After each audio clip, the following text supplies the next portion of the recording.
Here today with Doug Skeen. Doug, man, I'll tell you what, this is classic assets, and this is kind of one man's toy box, isn't it? It is one guy's private collection, yes.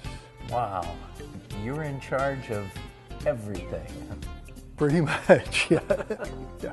You've got cars that are going out, like you say, he does like to play with them. What kind of events do you do?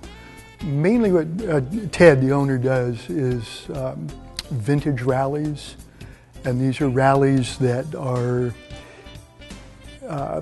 more gentlemen's rallies than anything else. Yeah. He gets together with typically 50 to 60 cars in an event, and they will stay at five-star hotels, drive a couple of 100 miles in the morning, stop for lunch, drive a couple of 100 miles in the afternoon, and stop for dinner at another five-star hotel.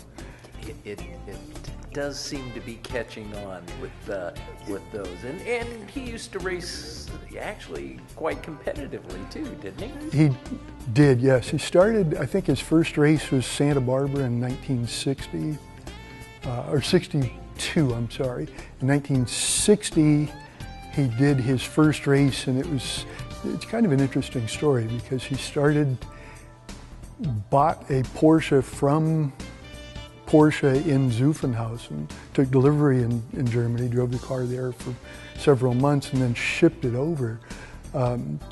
Picked it up on the East Coast, drove it across country, and he doesn't even remember where it was, but someplace in Arizona or California desert, saw a sign on the side of the road that said "Racing Today," and he pulled the car in, took his luggage out of the car, entered in the race, and won.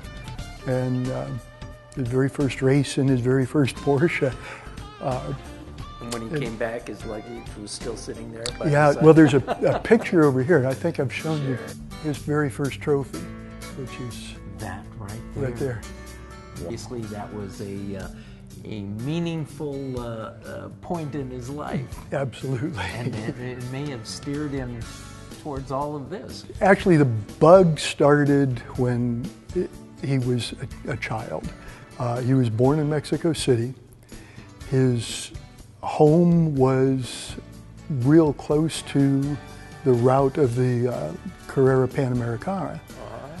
And he, as a child, standing in his front yard, would watch the cars go by, and that's where the bug officially bit him.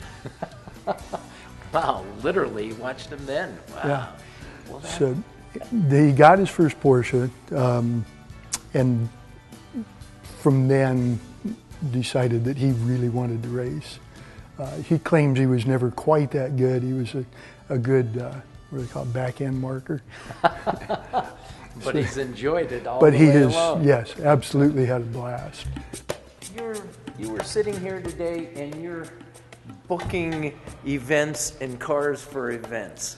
So what do you, I noticed pictures of this unbelievable Packard over here. The Packard and the Alpha down at the end there are show cars. And what we do with those is enter them in concours,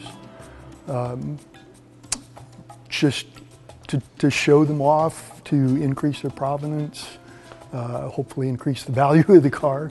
Have a little fun. But also to have fun and truly to show off the car. I mean, this car is magnificent. It was restored in the early 80s by a gentleman named Bob Smith for a guy named Robert Milhouse. So you probably know of the Milhouse brothers. It's amazing. So I guess the interesting part is all the logistics, everything that goes on with Ted being able to enjoy his cars basically falls on you. Pretty much, yeah.